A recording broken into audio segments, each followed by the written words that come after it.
From the National Catholic Register, this is Register Radio, bringing light and clarity to the news and topics that affect your life. Church leaders in the Central African country of Cameroon have criticized the endemic corruption that has undermined their nation's standard of living for far too long. This comes as the nation has just held a contentious presidential election. This week on Register Radio, we talk with Victor Gaetan, senior correspondent for the National Catholic Register, who focuses on international issues, but we're going to talk to him about his recent trip to Africa. And then, the Register is continuing its coverage of Catholic hubs. We're joined by Register staff writer Jonah McKeown. Hello, I'm Matthew Bunson, host of Register Radio and EWTN News' vice president and editorial director. I'm here, as always, in our Washington, D.C. studio with Shannon Mullen, editor-in-chief of the National Catholic Register. Shannon, how are you? Very well, thank you, Matthew. Well, Cameroon is a rich country that has been rendered poor by decades of mismanagement and corruption. And it just faced a presidential election on October 12th, and leaders of the Catholic Church emerged there as vocal opponents of the status quo. It's a fascinating story, but it's also only one story told in a series of articles focusing on Africa by Register senior correspondent Victor Gaetan. He joins us now. Victor, welcome to Register Radio. Thank you. Good morning. I find it almost impossible to believe. Is this the first time that you have been a guest on Register Radio over all these years? No, I have been a guest in the Good. past. Okay, but it's way overdue for you to have been on, so thank you for coming back to Register Radio. Tell us, though, about your 3-week reporting trip to Africa. What was the genesis of this? Right. I've been following the African evolution, so to speak, of the Catholic Church for some time. And I decided to take a trip to 3 particular regions. Different regions in Africa, from the historic, from the colonial legacy, as well as from the approach that the Catholic Church has undertaken vis-à-vis these particular regions in those particular contexts, the colonial times and post-colonial. So I looked at the Cameroon as such. It happened to be during the campaign for elections. The elections that were held on October 12th in a context where the incumbent president happens to be 92 years old. He has been in office for 43 years. He ran for his 8th term. He happens to be Catholic. The opponents, there were 12 candidates that were approved by the Electoral Commission, and the elections to date are contested by the second candidate, who happens to be a President Biya's ally until June of this year. He was a member of the cabinet for decades. His name is Issa Tricha. He is a very eloquent individual. Happens to be Muslim, 79 years old. He contests the results. He declares himself the winner. Victor, explain the position that the Catholic bishops in Cameroon have taken towards the political situation there. The Catholic Bishops' Conference has been very overt in its criticism of the present government, of the decay of economy, that the lack of transparency, the mismanagement of the governance as a whole. The Bishops' Conference has issued a very tough statement in January and repeated this criticism in additional archbishops' comments.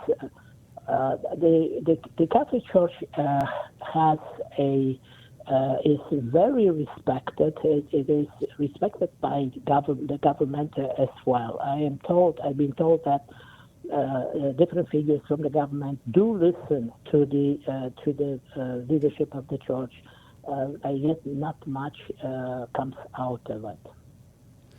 Yeah, Victor, this is just one of several countries that you visited, including Togo and Kenya. What was your overall experience? I mean, what do you think that people need the most to know about the Catholic Church and these countries in that part of Africa? So East Africa, West Africa, and Central Africa. Right. My observation is that the Catholic, I observed joy. This is a very joyous church, whether it is in East Africa, West Africa, Central Africa. The church is growing, and it is indigenous. The church is committed to engage the youth.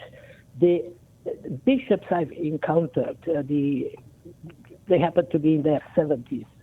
They are the generation of indigenous bishops who have been trained, by white missionaries.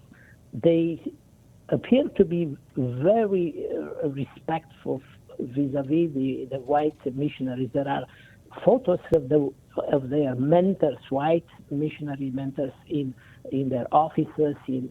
They have many stories to tell about their first-hand experience with the white missionaries. However, this is the end of the white missionaries in Africa. They have all been replaced by the local clergy. The role of the missionaries in Africa is respected. It's to the point where they don't stop talking and promoting their what they learned from the white missionaries. So I would say that the church is booming, and is booming in an organized way. I will give you the example in Douala. The Archbishop of Douala has been in place for 14 years. When he went to Douala, there were 14 dioceses. 15 years later, there are 86 dioceses under his leadership. This is the typical situation in Cameroon and in other African countries. How is that done? I witnessed the what we call inculturation, the concept of inculturation. It is difficult to understand from a distance. It became so much clearer to me once in place. What is going on? The participation of the parishioners. It begins with a gesture of reverence through dance and through music towards the priest or the bishop.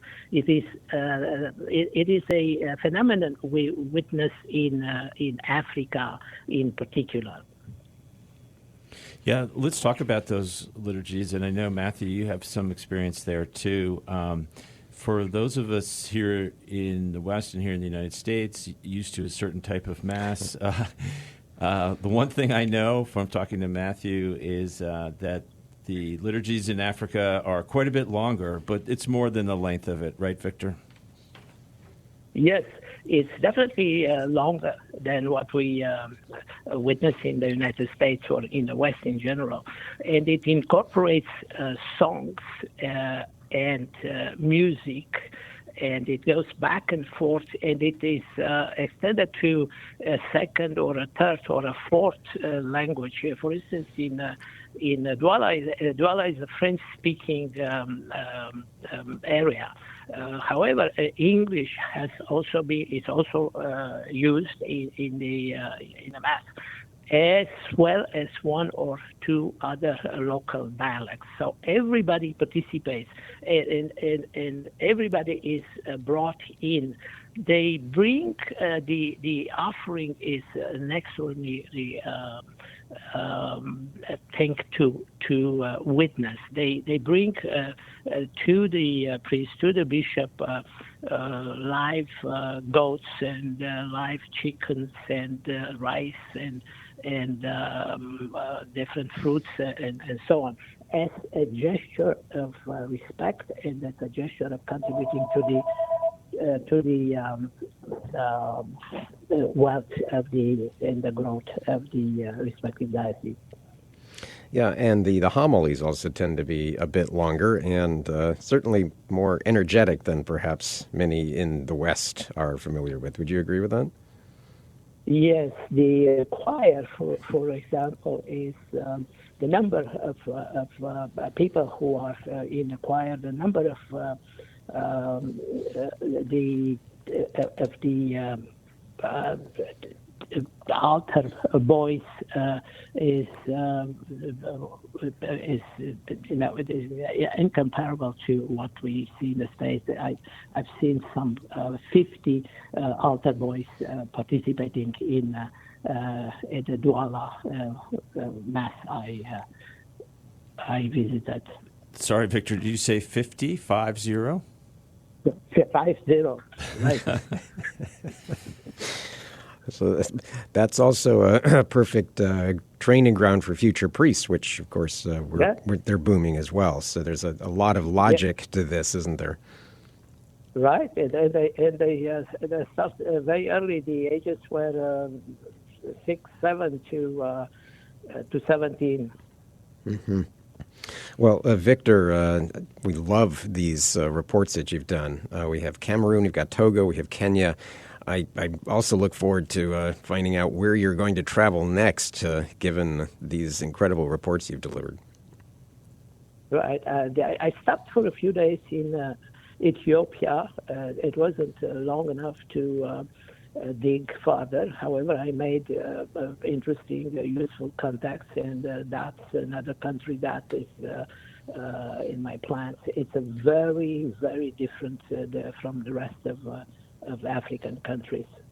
Well, as always, thank you for your reporting for the Register. Victor Gaetan. Thank you, Matthew and Shannon. Well, you're listening to Register Radio here on EWTN Radio. Next up, we talk with Jonah McKeown about Catholic hubs. Don't go anywhere, here on EWTN Radio.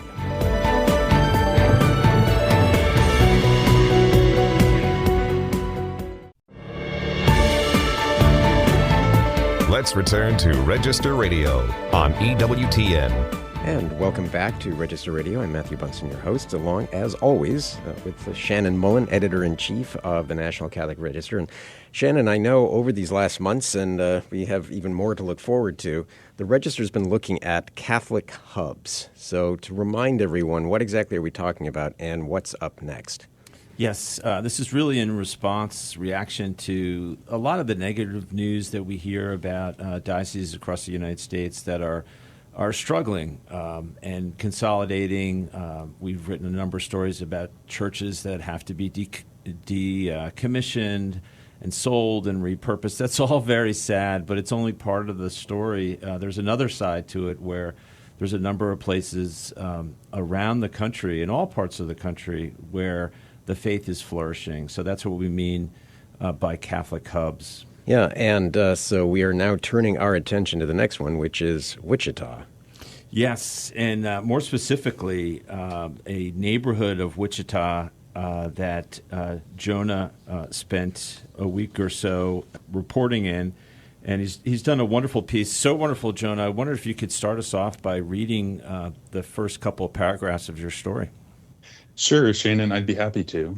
Many Catholics can only dream or perhaps reminisce about having neighbors that they see not only every day on the street, but also in the pews on Sunday, about masses overflowing with young families and filled with the cries of babies, about a tight-knit Catholic community that has your back when times are tough, about kids who'd rather romp around outdoors till the streetlights come on than stare at screens.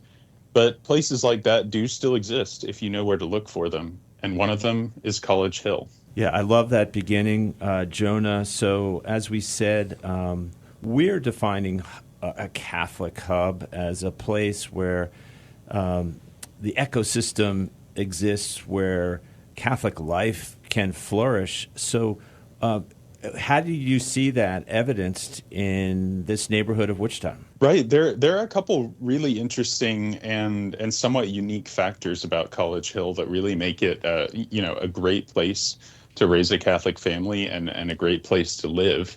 The first that I'll mention is just the diocese as a whole. So the Wichita diocese is doing very well in many measures, and one of those is the fact that it has the highest or one of the very highest vocation rates in the entire country. So on average, on a typical year, the Wichita diocese actually ordains about twice as many men as it needs to sustain the number of priests that it has. And so that really creates a snowball effect, which it encourages even more young men to consider the priesthood when they see their peers, their older peers, becoming priests. There are other things mentioned in my piece that really just show that Wichita is doing very well as a diocese. And then zooming in a little bit onto College Hill. So College Hill is a really, really neat older neighborhood. Most of the houses were built between 1900 and 1930, roughly.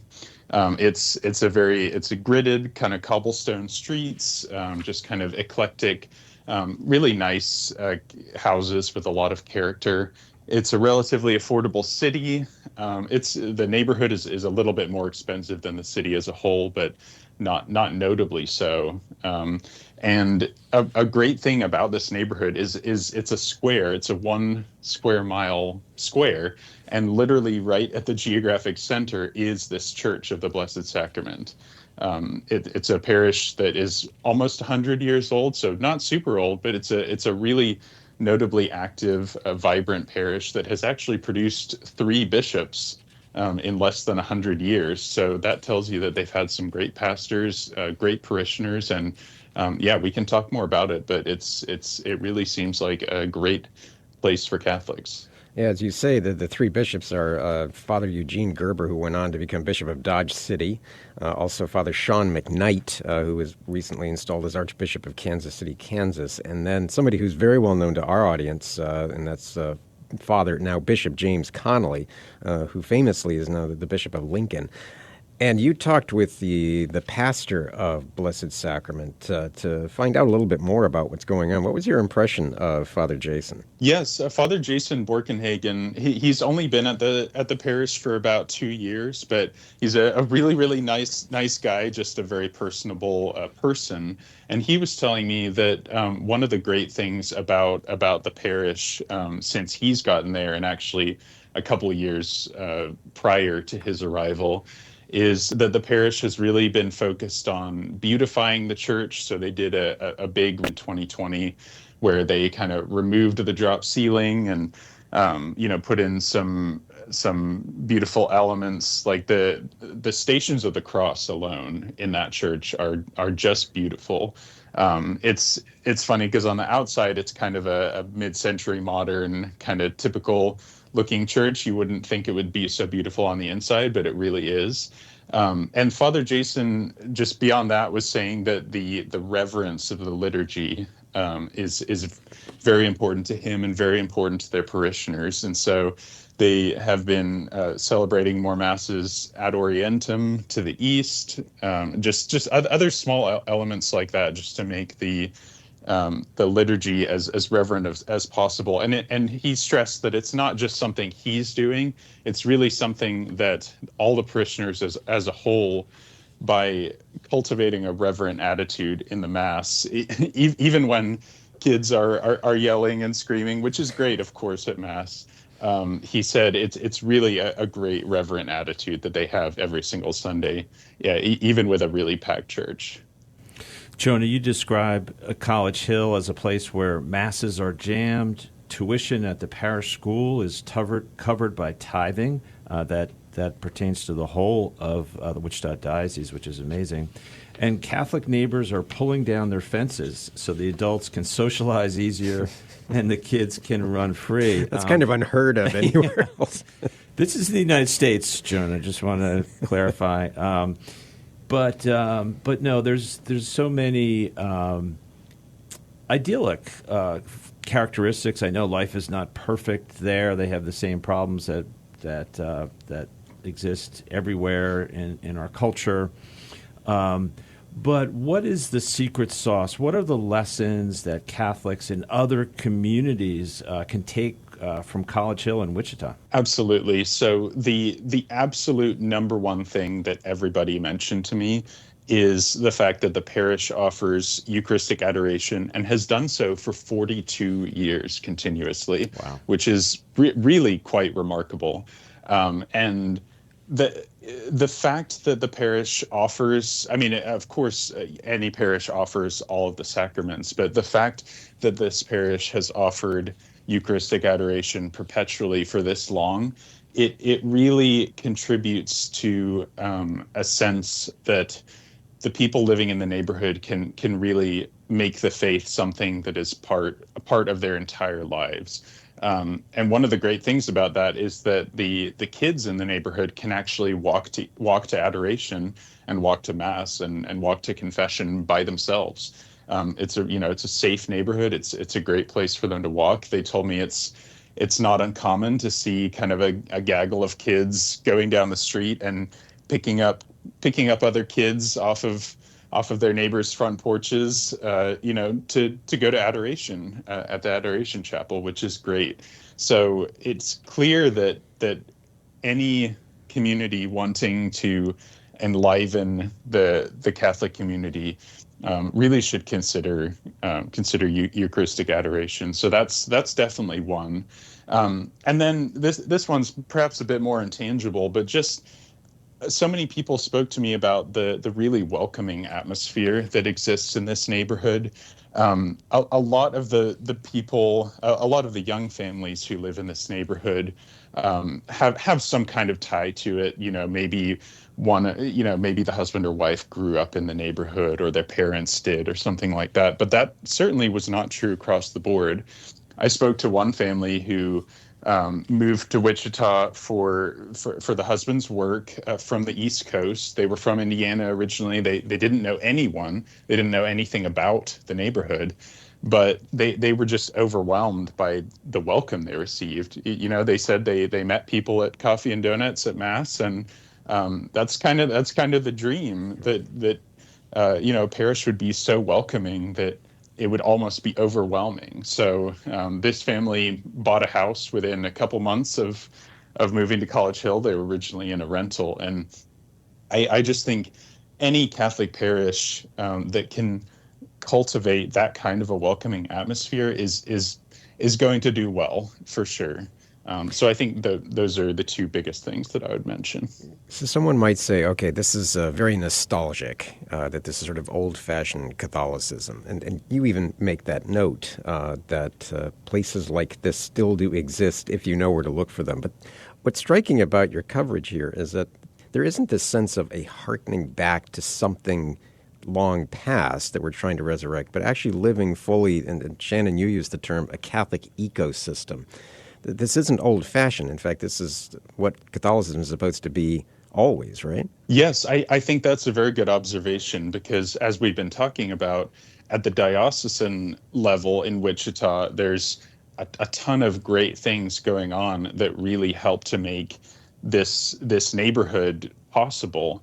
And one of the things that Shannon mentioned that I didn't mention before, but which is really important, is that all of the schools, all of the Catholic schools in Wichita they don't operate by tuition. They depend very much on parishioners tithing, and that's like a real biblical 10% tithe, 8% to the parish and 2% to charities of the parishioner's choice.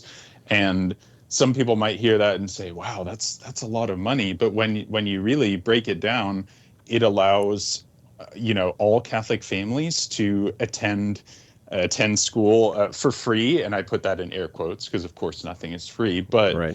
Speaking as really a parent, does I'm sure support the whole right. But it really does, like, it supports the Catholic ecosystem. Like I said, it allows the parish, it certainly gives the parishes more revenue, which allows them to offer more formation opportunities, fun activities, like they have a big Oktoberfest every year, that kind of thing. It allows the parish to be more charitable and do more outreach to non-Catholics and to the poor, and it really does a lot. So authentic Catholicism, it works every time it's tried. Well, that seems to be true, yes. Well, Jonah, thank you so much for your reporting on this, and I know we always love the reports that you work on, so thank you for everything. Thank you both so much.